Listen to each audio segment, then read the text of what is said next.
नमस्कार. मी गणेश तुकाराम शिंदे आपणा सर्वांचं आपल्या या यूट्यूब चॅनलवर स्वागत करत आहे. नीट आणि इतर स्पर्धा परीक्षेत झालेल्या पेपरफुटी प्रकरणी कॉक्रोच जनता पार्टीनं जे दिल्लीतील जंतर मंतरवर आंदोलन सुरू ठेवलेलं आहे, त्या आंदोलनाचा फायदा आता राजकीय पक्ष पण घेऊ लागलेले आहे. काँग्रेस पक्षानं तर संसदेत गदारोळ सुरू केला आहे आणि गेली 3 दिवस लोकसभेचं कामकाजच झालेलं नाही. परवा ज्यावेळेस म्हणजे सोमवारी संसद मोर्चाच्या निमित्तानं जे विद्यार्थी झुंडीच्या झुंडीनं संसदेवर चाल करून जात होते, त्यांना झालेली अमानुष मारहाण आणि विद्यार्थी मुलींबरोबर केलं पोलिसांनी कृत्य, याचा विरोध म्हणून लोकसभेतील विरोधी पक्षनेते काँग्रेस खासदार राहुल गांधी आणि इतर काँग्रेस खासदार यांनी पंतप्रधानांच्या घरासमोरच ठिय्या आंदोलन सुरू केलं होतं. त्यानंतर या आंदोलकांना पोलिसांनी अटकही केली आणि नंतर सोडून पण दिलं. काल राहुल गांधी आणि काँग्रेस म्हणजे इंडिया आघाडीचे सर्व खासदार एका बसनं अचानक राजघाटाकडं गेले. तिथं गांधीजींच्याकडे जात असताना पोलिसांना जरा वेगळं काहीतरी वाटलं. पोलिसांनी त्यांच्या बसेस अडवल्या. त्यावेळेस पोलीस आणि काँग्रेस खासदार यांच्यात चांगलीच जवळपास दीड तास बाचाबाची झाली आणि मग त्या बसेस पुढं जाऊ देण्यात आले. राहुल गांधी आणि सर्व खासदारांनी राजघाटावर महात्मा गांधींना आदरांजली वाहिली. त्यानंतर कॅन्डल मार्च पण काढलेला होता. याच आंदोलकांना पाठिंबा देण्यासाठी म्हणून काल महाराष्ट्रात वंचित बहुजन आघाडीने पक्षानं पण महाराष्ट्र बंदचं आव्हान दिलं होतं आणि जवळपास महाराष्ट्र बंद पण होतं.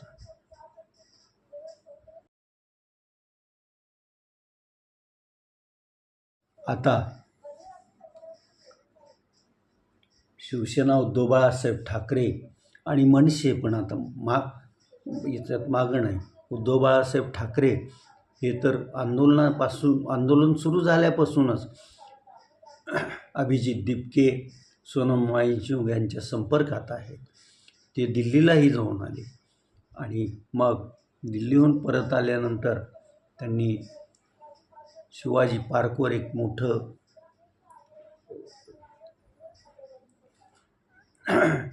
जनशक्ती जमवून त्या विद्यार्थ्यांच्या आंदोलनाला पाठिंबा पण व्यक्त केला.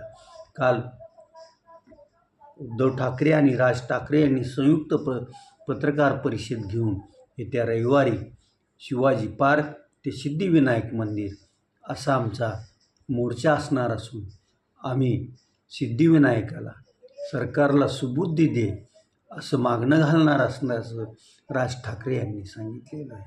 तर या दोघांचेही पुत्र म्हणजे माजी मंत्री आमदार आदित्य ठाकरे आणि मनसेच्या युवा शाखेचे पक्षप्रमुख अमित ठाकरे हे आज संध्याकाळी 5 वाजता शिवाजी पार्कवर पासून तिरंगा रॅली काढणार आहे.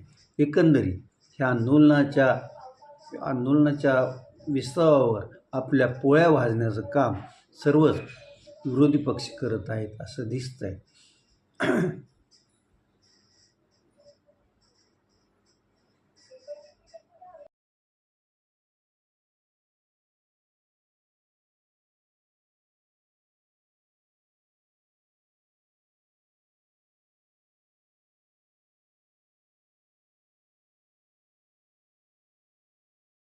इसलिए कहते हैं कि बच्चा पैदा करना बहुत जरूरी है गाइस। बच्चा अगर मोदी जी के पास होता तो आज हरकतें नहीं कर रहे थे हमारे साथ ऐसी, ठीक है। अगर उनके खुद के बच्चे पैदा होते तो उनको पता होता कि पढ़ाई करके नौकरी लेने में यहाँ कितना करना पड़ता है, ठीक है। और अगर आप एक को मारोगे ना, यहाँ 100 खड़े होंगे। जब तक मारोगे तब तक यहाँ पे खड़े होंगे। इससे आपकी नल्लागिरी साबित हो रही है कि आपने कुछ नहीं उखाड़ा है एजुकेशन की लाइन में, इसलिए मेरे को आपकी नाम याद नहीं हो रही है। आपको शर्म आनी चाहिए, ठीक है। जितना मारोगे ना, देखो पुलिस के सामने खड़े, उनके छाती पे खड़े, और याद रखना हमें पीसफुली प्रोटेस्ट करना है, ठीक है। लेकिन हाँ, मैं मुंह पे कह रही हूँ इनके, अगर ये हमें एक थप्पड़ मारेंगे, हाथ उखाड़ के जमीन में गाड़ेंगे, याद रखना। बहुत हो गया, बहुत हो गया। नहीं नहीं नहीं, बहुत हो गया। एक अन्याय तक झेला जाता है चीजों को, ठीक है। मैं अस्थमेटिक पेशेंट हूँ, कल मैंने देखा है कैसे मुंह में ठूस ठूस के बारूद मारे इन्होंने। नहीं, अब नहीं, लिटरली मैं रोती नहीं हूँ कभी किसी हाल में, लेकिन इन्होंने रुलाया है। ऐसे बोल रहे थे कल पुलिस वाले, हम कुछ नहीं करेंगे आपको, हमारे बच्चे। अरे तुम्हारे पास बच्चा ही नहीं है यार, नहीं तो ऐसे तुम नहीं करते। और तुम्हें लग रहा है कि हम एंटी नेशनल है। अगर हमें अपने देश को बचाने के लिए एंटी नेशनल बनना पड़ेगा तो हम बनेंगे, जो करना पड़ेगा अपने देश के लिए करेंगे। और हाँ, याद रखना आप लोग, अगर आपको लग रहा है कि आप ये कुछ करके आप लोग बहुत अच्छा काम कर रहे हो, सर हमें पता है कि पुलिस आपको बोलती है मारने के लिए, लेकिन आपको मारना कैसे है, कितने तेज से मारना है, वो आपके ऊपर डिपेंड करता है, याद रखना, ठीक है। लड़कियों की ब्रा खींच खींच के मार रहे हो, ये मर्दानगिरी नहीं है। ये ना पुरुष के रूप में महिला वास करती है इनके अंदर, इसलिए इनको पता है कि कैसे महिला पे अटैक किया जाता है। 10 साल के बच्चे को मारो। हाँ, गोदी मीडिया तुम सबको कहना चाहूंगी एक बकवास। नहीं, हम गोदी मीडिया नहीं है। नहीं, यहाँ नहीं है, मैं नहीं कह रहा। मैं कैमरे के सामने यही तो सुनो, गोदी मीडिया होते तो आपके पास हिम्मत नहीं होता कब यहाँ पे आते, ठीक है। पहली बात ये बता दूं आपको, मैंने देखा है कल लाइक पुलिस जो भी इनकी गाड़ियां हैं वो फूटे हुए डाल रहे हैं, और हम बच्चे इतने मरे हैं, हमारे तुमने पिछवाड़े इतने लाल किए, वो क्यों नहीं दिखाए तुम्हारे पास? तुम्हारे हुबे में दम ही नहीं है कि तुम ये दिखा पाओ कि बच्चे कितने मरे हैं, ठीक है। तुम सिर्फ यही दिखाओगे बच्चों ने। पहली बात, मेरे को ऐसा लगता है कॉकरोच जनता पार्टी अपना नाम है ना, हमें ये नाम एक्सेप्ट ही नहीं करना चाहिए। किसी नेता के पास राइट नहीं है कि वो हमें कॉकरोच बोलते हैं। साले हम शेर है, ठीक है, हम सब शेर है यहाँ पे। और तुम देखते रहो, आपके मुंह पे कह रही हूँ, शकल देख लो। मारना होगा ना, जिंदा जलाना होगा, जला देना आप लोग, ठीक है, यहीं पे हम। कॉक्रोच जनता पार्टीच्या विद्यार्थी यांनी सुरू केलेल्या आंदोलनाबरोबर ज्येष्ठ सामाजिक नेते सोनम वांगचुक यांनी सहभाग घेतला होता, आणि ते ज्या दिवसापासून या विद्यार्थ्यांसोबत जंतर मंतरवर बसले होते त्या दिवसापासूनच त्यांनी आमरण उपोषण सुरू केलं होतं, आणि काल त्यांच्या आमरण उपोषणाचा 26वा दिवस होता. त्यांची प्रकृती आणि त्यांच्या मागण्या लक्षात घेऊन काल सरकारचे प्रतिनिधी म्हणून केंद्रीय मंत्री JP नड्डा आणि जितेंद्र सिंग हे सोनम वांगचुक उपचार घेत असलेल्या गुरुग्राममधल्या मेदांत रुग्णालयात गेले. सोनम यांच्याशी त्यांनी चर्चा केली, आणि सोनम यांनी ज्या मागण्या मांडल्या होत्या त्यातील नीट परीक्षेच्या ह्याच्यामुळं आत्महत्या केलेल्या विद्यार्थ्यांच्या कुटुंबियांना मदत, शांतताप्रिय मार्गाने आंदोलन करणाऱ्या विद्यार्थ्यांवर खटले दाखल होणार नाहीत, हे आश्वासन सरकारनं त्यांना दिलं. आणि त्याचबरोबर नीट पेपर फुटी प्रकरण कठोर कायदा करून जे दोषी आहेत त्यांना शिक्षा करण्याची मागणी पण सरकारनं मान्य केली. आणि त्यानंतर मग सोनम वांगचुक यांनी आपलं 26 दिवस सुरू असलेलं उपोषण पण मागे घेतलं आहे. काल रात्री रुग्णालयातच त्यांनी या दोन्ही मंत्र्यांच्या हस्ते लिंबू सरबत घेऊन उपोषण मागे घेतलं आहे. सोनम वांगचुक यांनी उपोषण मागे घेतल्याबद्दल कॉक्रोच जनता पार्टीचे अभिजित दिपके यांनी समाधान व्यक्त केलं असून त्यांनी उपोषण मागे घेतलं तरी आमचं आंदोलन जोपर्यंत धर्मेंद्र प्रधान यांचा राजीनामा सरकार घेत नाही तोपर्यंत चालूच राहील, अशी घोषणा केली आहे.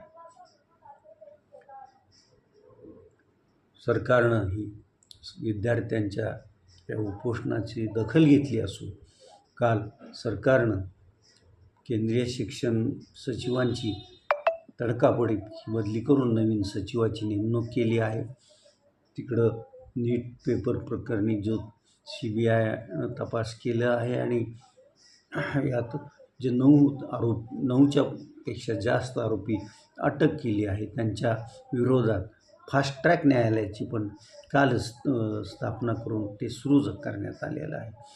आणि पेपर फुटी प्रकरणी दोषींवर कठोरात कठोर त्यांना शिक्षा व्हावी या आशयाचं विधेयक पुढच्या आठवड्यात संसदेत आणण्यात येणार असल्याची माहिती आज काल रात्री एका आपल्या व्हिडिओ संदेशाद्वारे पंतप्रधान नरेंद्र मोदी यांनी दिलेली आहे.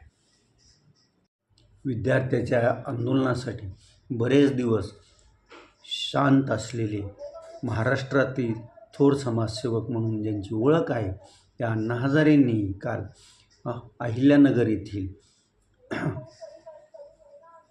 टाउन हॉलच्या गांधी स्मारकात एक दिवसाचं मौन आणि उपोषण पण करून या विद्यार्थ्यांना आपला पाठिंबा दर्शवलेला आहे.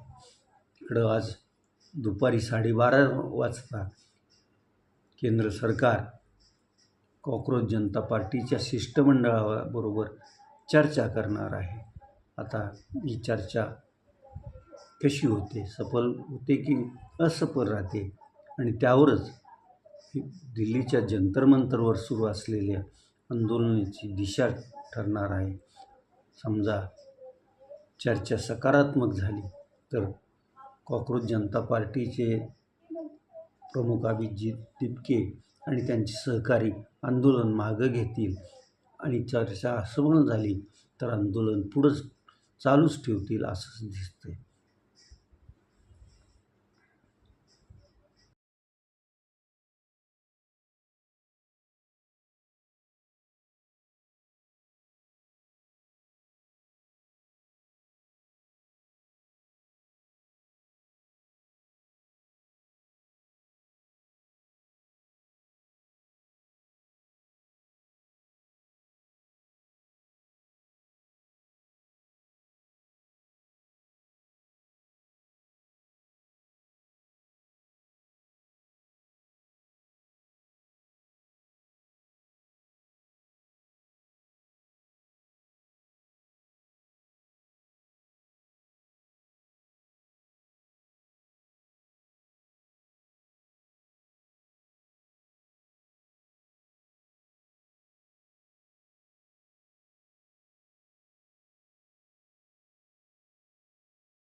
रामकृष्ण हरी माऊली. आज सर्व पालख्या पंढरपूरच्या अगदी वेशीवर पोचलेल्या आहेत. आज काल संध्याकाळचा वाखरी येथील मुक्काम संपवून सोपान काका, ज्ञानेश्वर महाराज, तुकोबाराया, निवृत्तीनाथ महाराज आदींच्या पालख्या आज सायंकाळी पंढरपुरात दाखल होती. श्री गजानन महाराजांची पालखीही आपला मंगळवेढा इथला रात्रीचा मुक्काम संपवून पंढरपूरकडे प्रस्थान केलं असून आज पंढरपूर येथील गजानन महाराज संस्थानच्या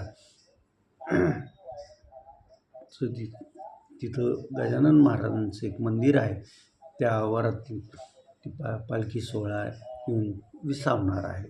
मुक्ताईची पालखी कालच पंढरपुरात दाखल झाली असून मुक्ताई मठात ती थांबलेली आहे. तिथंच महाराजांची पालखी पण येऊन मुक्ताईची तिची भेट होईल असं दिसतंय. आज पहाटे म्हणजे संध्याकाळी 12 नंतर राज्याचे मुख्यमंत्री देवेंद्र फडणवीस सपत्नीक विठ्ठलाची महापूजा करतील आणि याच वेळेस वारकरी जे भक्त विठुरायाच्या दर्शनाच्या रांगेत असतील त्या रांगेतील नेमका ही मुख्यमंत्र्याच्या हस्ते महापूजा असताना ज्या भक्ताचा क्रमांक येईल त्याला पण विठ्ठलाच्या महापूजेची संधी मिळणार आहे.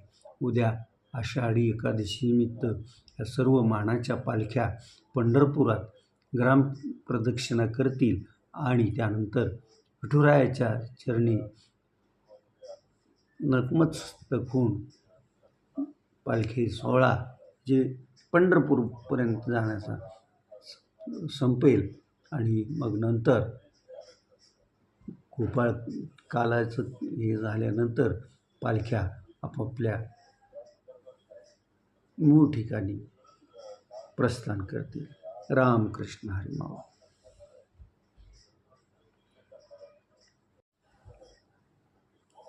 बंगाल आणि अरबी समुद्राच्या निर्माण झालेल्या कमी दाबाच्या पट्ट्यामुळं महाराष्ट्रातल्या समुद्रकिनारी असलेल्या सर्व भागात मुसळधार असा पाऊस सुरू असून त्या भागाला लगतच असलेल्या नाशिक, पुणे, कोल्हापूर आदी परिसरात पण पावसानं झोडपून काढलेला आहे.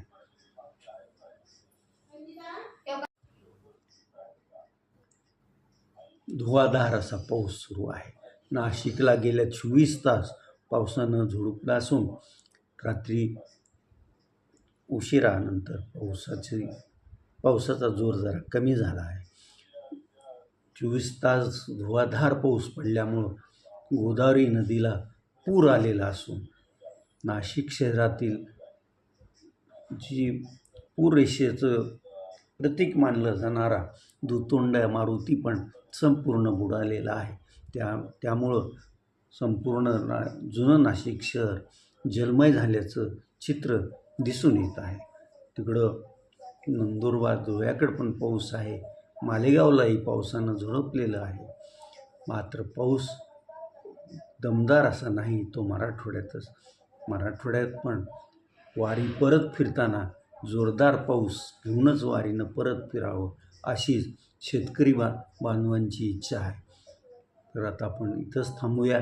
तुम्ही आपल्या यूट्यूब चॅनल सबस्क्राईब करा, लाईक करा आणि कमेंट्स पण नोंदवा. धन्यवाद.